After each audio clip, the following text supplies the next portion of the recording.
What is going on, you guys? Welcome back to the channel, and welcome if you're new. Today we're going to be talking everything and anything Black Ops Off-Road. They're a brand I've been kind of affiliated with over the course of the last year, and they now have quite a few products that I wanted to kind of show and talk about today and see if it's something you'd be interested in.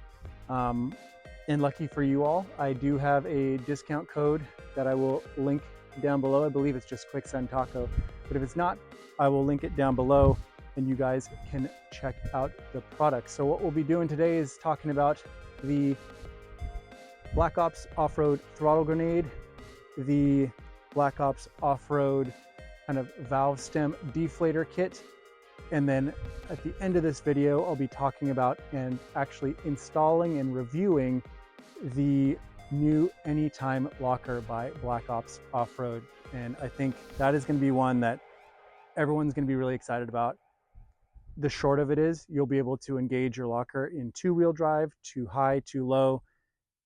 Basically, if you're running on just a fire road, you have just an extra insurance policy, and you can hit on that rear locker so that you have a little bit more control of the vehicle. And then my first thought was you could probably do some pretty sweet locked burnouts, but that's not necessarily something I would suggest. So without further ado, let's get right into the video.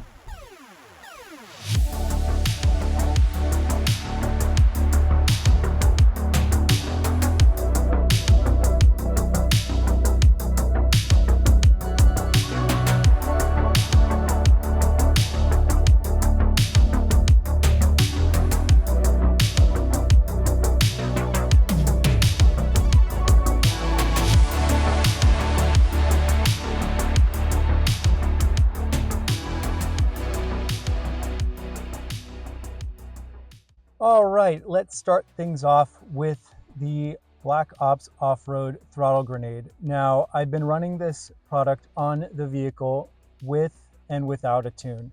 I know that's something that everyone's going to chime in and mention. Hey, you shouldn't be running that with the tune. Oh, it's just a gimmick. I'm not going to listen to those comments. If you want to leave them down below, go ahead and go for it. That's kind of what the internet's all about. But at any rate, there are a few different modes on this module itself, and I think it's a little bit more intuitive than a lot of the other ones on the market. So you have stock, off-road, crawl, explode mode, which is essentially their Black Ops Off-Road claim to fame, where you can just, it's the throttle is so touchy. I actually have an Instagram reel or story from a few years ago, and it'll really blow your socks off. Not necessarily one that I use all the time, considering the gas consumption, but it's cool to have. And then of course there's Intel mode. Intel mode is what I find myself driving in the most. It really learns how you drive your vehicle, how much input you give it, at what speed, how often, to shift, although the tune will do that for you quite a bit. But I will say that if you're going to run it in Intel, if you switch it into that mode initially and you don't like it, and you switch it off, that's not a factor of, oh, the product's not doing its job. You need to give it, a few days of daily driving, give it a week or so, and then you'll find that it really kind of finds that sweet spot in terms of what it actually will give you in return. People will ask, is the gas mileage any better? Not really. I think at some point when I did tune the vehicle, my gas mileage actually went down as a result of proper shifting, as opposed to like bogging down, but that has nothing to do with this product that we're talking about today. So just something to consider. Overall, I'll drop some clips here. I think over the last year or so, I've been using this in off-road modes, out in Colorado, up at some local trails that we've been on here and there, and it's really been nice to have just to kind of dial in that throttle response, especially when you are trying to be really careful in certain spots. You can dial up the sensitivity on like crawl mode, and it will really give you like that dead pedal feel where it almost feels like an extra like low gear, which is really nice. All right, the next product I wanted to talk about is the Black Ops Off-Road Stealth Deflator Kit. Um, these are pretty slick. I recently did a video where we did go off-road and use these, so I may drop a clip of that here down below. But essentially, what you find in the bag is the following. So the Stealth Deflate Kit will come with this really cool Velcro pouch that I keep on the inside of kind of where my brake and acceleration pedal is. They do include like a little patch, which you can choose to leave on here or put somewhere else. And then inside, in these little nice little pockets, you'll find 4 of these little Stealth deflators. Really nice kind of design to them, with kind of the Black Ops Off-Road lightning bolt there. And then if right here, this will focus, you can actually see where you can actually preset your desired PSI. And essentially what you do is you just screw these on to the valve stem and just set it and forget it. You can just wait, and then they will stop at their desired, or at your desired PSI. There's no need for hoses or, you know, air compressors. I guess that's more for airing up, but you won't need to deal with any hoses. And these are really nice because you just take them out, screw them all on, walk around the vehicle, take them back off, throw them in the pouch goes back in the vehicle. And it's a really sweet little kit to just keep on hand if this is kind of your last resort. I think I did use it last time, but it is a little bit slower than like a Morflate or an Indiflate hose system, just because that just ends up dumping all the air all at once. Whereas these are, you know, you can kind of see it right here. There's a little hole that the air escapes from. So it does take a little bit longer, but the ease of use and just practicality goes a long way. So definitely a cool product that they released. Happy to have it in the kit. We'll definitely be using it again more. And finally, we have the final product. I'll grab it here from Black Ops Off-Road. This is their new Anytime Locker, a new product that I think a few other brands are doing, but I think they are the true original Anytime Locker, and it's supposed to be a true plug and play kit. And I have a lot of available switch space, so that'll be nice to kind of get one of those allocated for this. But as I mentioned, it's essentially meant to allow you to run your locker at any point in time, 2-wheel drive, 4-wheel drive, whatever, and you won't have to worry about any parameters of the truck. You can just push a button and boom, rear's locked. Pretty sweet. So what I'm going to do next is I'm going to do a little bit of a unboxing here for you all, and then I'll cut to myself. It might be this evening, might be tomorrow, but I'm going to do a full install on this and then give you guys my final feedback. So basically I opened the box and it's way more straightforward than I thought. So basically we have the switch, which is kind of cool to have Anytime Locker on there, so that I'll go into like one of the OEM slots. The harness that looks essentially plug and play, a QR code for the installations, and a plastic removal tool, which is really nice that they include that because I've never owned one and I've always wanted to have one. So moving forward, I'll probably keep that for other installations, but for this one, it'll be super handy. And then of course, we got some zip ties in here. I'm assuming that's for kind of clearing out and kind of securing this harness once it goes behind, and I believe it's the dash right where the passenger side is, behind the glove box. So I'm going to scan this QR code and see where I get with it. I'm assuming it's going to be pretty easy, 20-30 minute job, but we will cut to that right now. Hey you guys, so it actually has been about 2 days since I said I was going to be installing the, get the lighting right, Anytime Locker by Black Ops Off-Road. So I'm going to go ahead and install this right now and kind of walk you guys through it and see what tools you might need, what the process should be. I'm going to start by disconnecting the battery. That's way safety first. We're going to be dealing with kind of maneuvering around the airbag. So I want to be extra careful and make sure that whenever I'm doing anything with wiring, that we do it right. We take our time and we have fun. Let's get into it.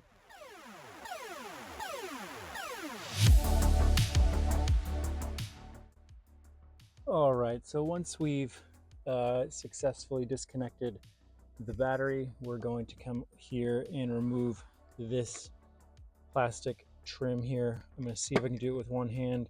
I've actually never removed this before. For some, I'm actually going to remove this floor mat, get it out of the way a little bit. That should make things a little easier, but I'm just getting my hand kind of under here, and it is coming up. And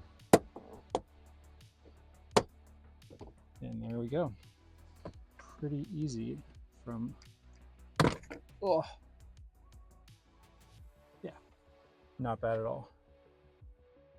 And the next thing we're gonna do, I'm probably gonna set the camera down, is I'm gonna have to use a trim removal tool to kind of get this piece off, and then this will come forward as well.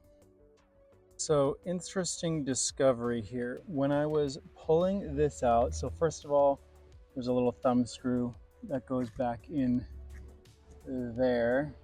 See? That was totally fine. That came out easy. But what I ended up doing is I broke this plastic piece here. I mean, worst case, I could always go to Toyota and get a new one. But if you notice, the plastic is oriented in that tab to where it can only be pushed backwards out. So I don't know how I was supposed to get this out without breaking it. Maybe others have just broken this off. I'm not too concerned. I'm just going to put this back with that piece missing. I don't foresee this causing any issues. But yeah, total design flaw on that end. But at any rate, if you're concerned about this, just know that this may happen to you. But like I tell to a lot of people, I'm used to cutting and breaking things on my truck all the time. So for me, long term, it's not going to be a huge issue. But the next thing is going to be, like I said, removing this piece here, pulling this down, and then we'll slowly start to make our way across the glove box here in a second. All right, so success on this second portion. I didn't end up breaking anything, but this came off of right here. I used the supplied trim removal tool, and then the bottom portion here that came off of this side, I just kind of grabbed it from underneath and pulled forward. This kind of plastic is a little bit more forgiving than the other panel that was right here. So that's nice, and you can see it's just held on by these red clips, and I checked all of them, and all of my clips seem to be in good shape. The next section here is going to be removing this lower airbag here. It's actually the part I'm looking forward to the least. There's one bolt here, and then we're going to be removing these two bolts right here. So let me go ahead and take those off, and then we'll begin to kind of slowly pull this airbag down. So I went ahead and moved all the plastic pieces we're kind of removing into the back seat, just to give myself a little bit more room down there in the front. So like I said, the next thing I'm going to do is pull this off. I just took the bolts off with the airbag, put them in the cup holder. So yeah, we're moving quite along here. You guys ever seen a passenger side airbag before? This is what it looks like. So I did have to just pry these little clips here. That's all that's really holding the airbag in once you remove those two 10 millimeter bolts. There was one on this end. I tried to get like a screwdriver in there to get it going. But once I got this first one free, these other ones came pretty quickly. So I'm just gonna kind of lean this whole thing kind of against the side of the front of the truck here. I just want to give this cable a little bit of slack. This is like one of the last things you want failing on you. But next we're going to be removing the entire glove box assembly. You can already see there's one Phillips head bolt here, and I think there's probably gonna be, I don't know, anywhere from 4 to 6. So let me get ahead and take care of all those and then let you guys know where we are at. As oftentimes happens, I have reached a problem. This bolt that is just through this piece of metal here, it's, I don't know, you can't really say it's stripped because it has nowhere to tap into, but it's not moving. So I'm gonna have to try to figure out a way how to get this out of here, because I got all the other bolts out fairly easily. Got one up here, one over there, one down here. This is the only one that's keeping me from kind of moving forward. I'll have to see what I am able to figure out here. All right, so I got it out here. Honestly, it just looks like poor build quality. Come on, focus. Poor build quality by Toyota. You can see that that bolt is just absolutely ravaged, and that hole was just really poorly drilled in the first place. But we got it all off, and now I'm about to pull off the glove box here. So this is not a familiar sight to many of us. So those screws that we dealt with for the glove box, those are removed. The glove box did have 3 little red clips that just clipped up in there. And this is kind of what things look like underneath. I've already went ahead and identified, so on the far left, right for you guys, right for me too, right is going to be your ECU. Right here in the center is what we're looking for. This is the 4-wheel drive module.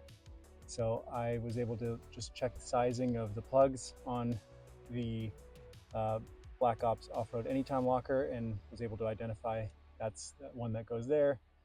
And there's a bottom one, it's gonna be a little bit harder to get to, but those are gonna plug into the male and female ends on the module itself. So let me kind of finagle with these here, and then I'll show you kind of what I'm planning to do moving forward from this step. This top one came out super easily, and I wanted to take a moment just to film this part because I'm having a little bit of trouble getting to that second one right there, right above my finger. These are not tail lights, these are not headlights, these are not cables you want to be tugging on super hard. We're talking about wires, part of a harness that can really affect the entire truck if you don't do what you're supposed to do. So I'm just kind of going from behind here and just kind of jiggling it while making sure on the other switch to kind of push that little button in over there. So just something to think about when you're kind of going through this part of the install here. All right, so I was able to get this one free. It was actually tucked back through on this side so I can have a little bit more room to play with both here. I am noticing that I've got dog hair everywhere in this car that has not seen like a vacuum or a lint roller, so I apologize if that's something you noticed as well. But let me get these plugged in, and then, you know, for the most part, I think I should be pretty much done. I'm just going to start working our way backwards. Got to tidy up a few things once the locker module's in there, but yeah. So we got everything kind of wired in. One thing I would consider is make sure you're still paying attention to this airbag, as you want to make sure that the wires go behind it, because this is going to, you know, be situated in front when you put everything back in. I got everything plugged in, made everything sure all the connections clicked when they entered. Yeah, everything looks pretty clean and good to go back here. I did leave some slack for the switch. I'm actually going to run that through the dash and over into my switch panel over there. But first things first, I'm going to put the negative terminal back on the battery and see if this thing lights up. All right, well, that almost gave me a heart attack. I guess I needed to really tighten on the battery terminal for some reason. I thought I could just like set it on there, but Let's do it right the first time, or second time rather. See the ultra gauge is scanning. Usually it populates pretty quickly, but since I unplugged the battery, not so much. So here we have the anytime locker. Flashing means it's not activated.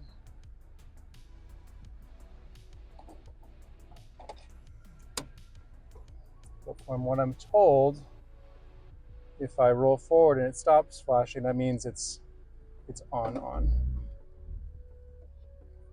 And you can see I have the door open. I would not recommend this at home.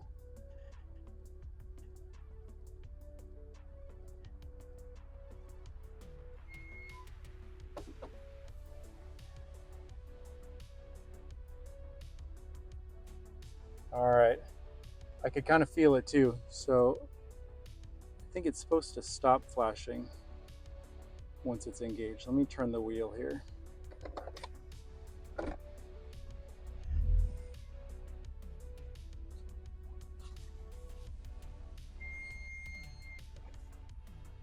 There we go. So it's engaged now. That's usually how the factory locker worked as well. So turn it off. Put it in reverse.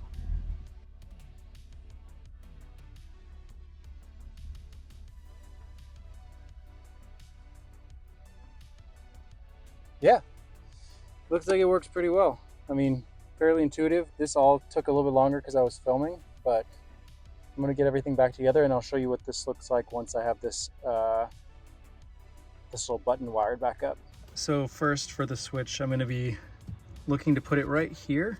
So I got the plastic removal tool and I might put the camera down here in a sec, but I'm gonna just be trying to remove this switch panel. All right, so I got it off. I wanted to take my time, use both hands because this was a very expensive and timely wiring project I also worked on and I didn't want to mess anything up. So I'm going to, you can see the 3 blanks back here. I'm going to be popping out this first one. And before I do that, I have to wire the switch all the way through the front of the dash here. So it's kind of a mess in here right now, but hopefully in the next 10-15 minutes or so, things will start coming together. All right, so I've done my best to kind of, you can see where that wire just makes a sharp right-hand turn, and I've actually tucked it all the way under here. That's where the Black Ops off-road throttle grenade lives. So I almost have both harnesses kind of feeding. One obviously goes to the gas pedal, whereas the other one has been pulled through here. So I may zip tie the excess because I want to make sure that there's nothing kind of hanging around. So you can see that when I pull this, it's right there. So I got to find that sweet spot. So once I get that all situated, I'm going to plug this in and then we'll be good to go. Before I forget, there is one last thing we did need to do, and that was to zip tie the actual module onto, I just chose this beam here. It's the most secure spot. It's a pretty hefty module, so you want to make sure that it's up and out of the way. I used 2 of my own zip ties. It's a little bit more handy. It was nice that Black Ops Off-Road did provide these ones right here. But big hands, small space, not the best combo, so I just opted to use the big ones. So then I'm going to grab my little Leatherman Skeletal here, clip the tails off of these, and then start to work in reverse. But definitely wanted to make sure I included that step here before closing everything back up. Man, do I love it when the hardest part turns into the easiest part. So you can see here, right there, I fed that wire through, super easy. Way easier than you would probably think. You can almost fit your hand all the way across there. There's really nothing keeping it from moving around. So I opted to, before I kind of pull that all the way through, to the other side. I'm gonna see if I can't kind of clean things up on this side first, get the glove box back into place. That way I can kind of get the hardest part out of the way first. So we're just gonna be kind of working backwards, and then I'll check back in with you guys when it's all done.